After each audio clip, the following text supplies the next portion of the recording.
1897 ജനുവരി 23 കട്ടക്കിൽ ജനിച്ച സുഭാഷ് ചന്ദ്രബോസ് ആഴത്തിലുള്ള ദേശീയ ബോധത്തോടെ വളർന്നു.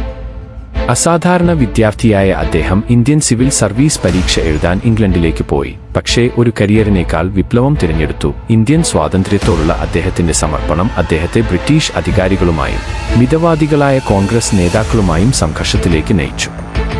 ഗാന്ധിയെ അദ്ദേഹം ബഹുമാനിച്ചിരുന്നുവെങ്കിലും ബോസ് കൂടുതൽ ശക്തമായ ഒരു പാതയിൽ വിശ്വസിച്ചു. സ്വന്തം വിപ്ലവ ദർശനം രൂപപ്പെടുത്തുന്നു. എനിക്ക് രക്തം തരൂ, ഞാൻ നിങ്ങൾക്ക് സ്വാതന്ത്ര്യം നൽകാം. ഈ ശക്തമായ വാക്കുകൾ എല്ലാ ഹൃദയങ്ങളിലും പ്രതിധ്വനിച്ചു.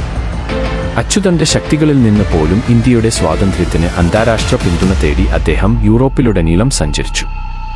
1943 അദ്ദേഹം സിംഗപ്പൂരിൽ ഇന്ത്യൻ നാഷണൽ ആർമി ഐനെ രൂപീകരിച്ചു. ഇന്ത്യൻ യുദ്ധത്തടവുകാരെ അണിനിരത്തി അദ്ദേഹം സ്ത്രീകളെയും ശാക്തീകരിച്ചു.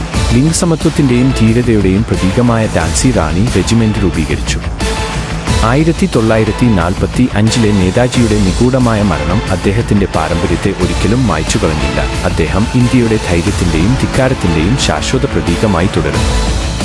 ഇനിയും ഇതുപോലുള്ള വിചിത്രങ്ങളറിയാൻ സബ്സ്ക്രൈബ് ചെയ്യൂ.